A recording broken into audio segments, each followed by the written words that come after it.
एक नगर में दो वृद्ध स्त्रियां बिल्कुल पास पास रहा करती थीं। उन दोनों में बहुत घनिष्ठता थी।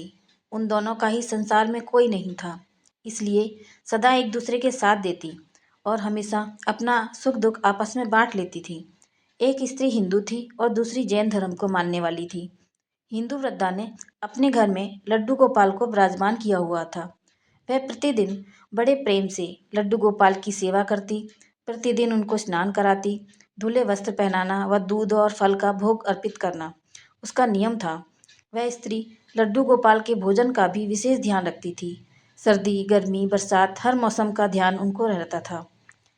जब वह कभी बाहर जाती तो लड्डू गोपाल के लिए कोई न कोई खाने की वस्तु या नए वस्त्र, खिलौने आदि अवश्य लाती। लड्डू गोपाल के प्रति उसके मन में अपार प्रेम और श्रद्धा का भाव था। जैन वृद्धा भी अपने जैन परंपरा के अनुसार भगवान के प्रति सेवा भाव में लगी रहती थी। उन दोनों स्त्रियों के मध्य बहुत प्रेम भाव था। दोनों ही एक दूसरे के भाव और धर्म की प्रति पूर्ण सम्मान की भावना रखती थी।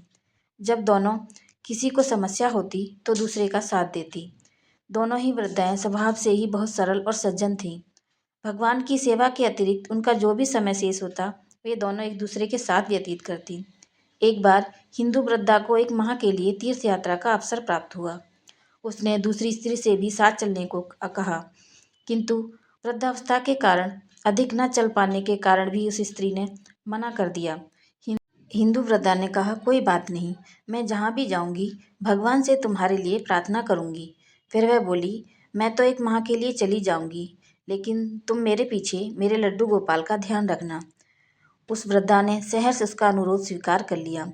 हिंदू वृद्धा ने जब जैन वृद्धा को लड्डू गोपाल की सेवा के सभी नियम बताए तो उस जैन वृद्धा ने सहर्ष स्वीकार कर लिए।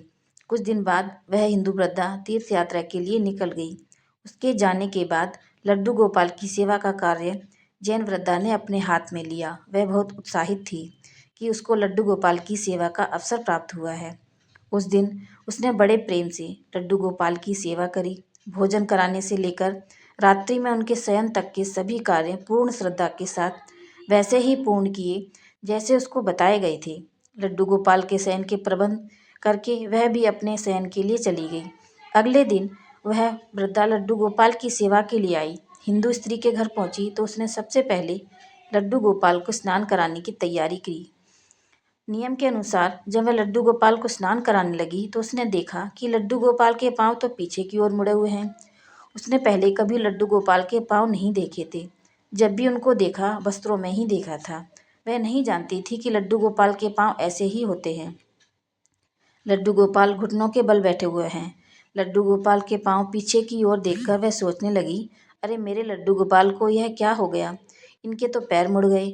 उसने हिंदू वृद्धा से सुन रखा था कि लड्डू गोपाल जीवंत होते हैं।